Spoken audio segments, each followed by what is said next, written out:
వికారాబాద్ జిల్లా తాండూరులో శ్రీరామనవమి వేడుకలు ఘనంగా జరిగాయి. దేవాలయాలు, కాలనీలో రాముని వేడుకలతో ఆధ్యాత్మిక శోభ సంతరించుకున్నాయి. ఎంతో ప్రసిద్ధిగాంచిన యాలాల మండలం జుంటుపల్లి సీతారామచంద్రస్వామి బ్రహ్మోత్సవాలు ఘనంగా జరిగాయి. ఈ కార్యక్రమంలో చేవల ఎంపీ రంజిత్ రెడ్డి, తాండూరు ఎమ్మెల్యే మనోహర్ రెడ్డి, మాజీ MLA pilot Rohit Reddy, BJP అభ్యర్థి కొండా విశ్వేశ్వరరెడ్డి సతీమణి సంగీతారెడ్డి పాల్గొన్నారు.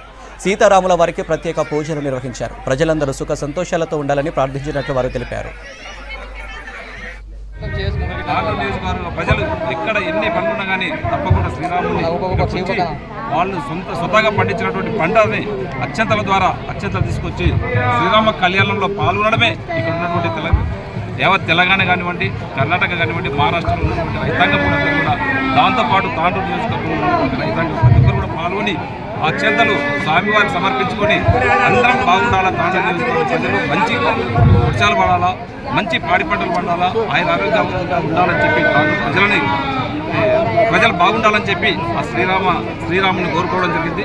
శ్రీరాముడు ఏ విధంగా అయితే పాలించాడో ఈరోజు కాంగ్రెస్ గవర్నమెంట్ కూడా మన రేవంత్ రెడ్డి గారు ముఖ్యమంత్రి గారు కూడా వారిని ఆదర్శంగా తీసుకొని తప్పకుండా ఏదైతే ఆ రోజు 6 గ్యారెంటీలు ఇచ్చిండో శ్రీరాముని కృప వల్ల అన్నీ కూడా ఇంప్లిమెంట్ చేసి తెలంగాణ ప్రజల మనోభావాలని తప్పకుండా వాళ్ళ ఆశీర్వాదం పొందుతాం.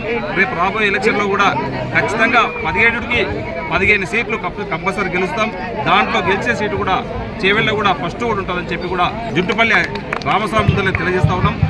తాండూరులో ఇవాళ శ్రీరామనవమి సందర్భంగా ఇక్కడ రావడము, ఇక్కడ స్థానిక ఎమ్మెల్యే అన్న మనోహర్ రెడ్డి గారి సమక్షంలో, పెద్దలు మా కాంగ్రెస్ నాయకులందరి సమక్షంలో ఇవాళ విధంగా కళ్యాణంలో పాల్గొనడము, అందరు అక్షంతలు కలగడంలో అందులో పాల్గొనడం చాలా చాలా సంతోషం.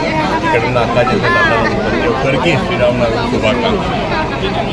ఇక్కడికి వచ్చిందంటే అరణ్యవాసం తర్వాత ఎప్పుడైతే శ్రీరాముడు ఇక్కడ వెలిచిండో అప్పటికెళ్ళి దీనికి ఎంత గొప్ప చరిత్ర ఉందో అందరికీ తెలుసు. ప్రతి ఏడా మన శ్రీరామనవమి రోజుకి పెద్ద ఎత్తున అందరూ భక్తులు వస్తుండ్రు, కళ్యాణంలో పాల్గొంటున్నారు. భక్తి శ్రద్ధలతో అక్షంతలు వాళ్ళే ప్రయాణం తీసుకొచ్చి వాళ్ళు పండించిన పంట తీసుకొచ్చి అక్షంతల రూపంలో ఇక్కడ చల్లడం చాలా నిజంగా శ్రీరాముని చరిత్ర అప్పుడు శ్రీరామ చరిత్ర అయితే ఎప్పుడైతే పట్టాభిషేకం తర్వాత పట్టాభిషేకం ఉన్న తర్వాత ప్రజలకు ఎంత మంచి పాలన అందించండి, అందరినీ ప్రజాపాలన చేసి ప్రతి ఒక్కరి బాధలు ఆయనే ప్రయాణ ఊరూరు వెళ్ళి వాళ్ళ బాధలు తెలుసుకొని చేసిన శ్రీరామచంద్రుడి ఆదర్శంగా ఉండాలి. ఆనందంగా శ్రీరాముడు కళ్యాణం జరిపించారు. అందరూ లేడీస్ టీం ఉన్నారు, మన టీం ఉన్నారు, అందరు కలిసి దేవుని ప్రార్థించినాం. రామరాజ్యం మా దేశంకి ఇంకా కంటిన్యూ కావాలా, మంచి రామరాజ్యం, మళ్ళీ అదే రామరాజ్యం చేవలకు కూడా రావాలని. ముఖ్యంగా ఇది చాలా మంచి రోజు, రాముల వారు పుట్టిన రోజు.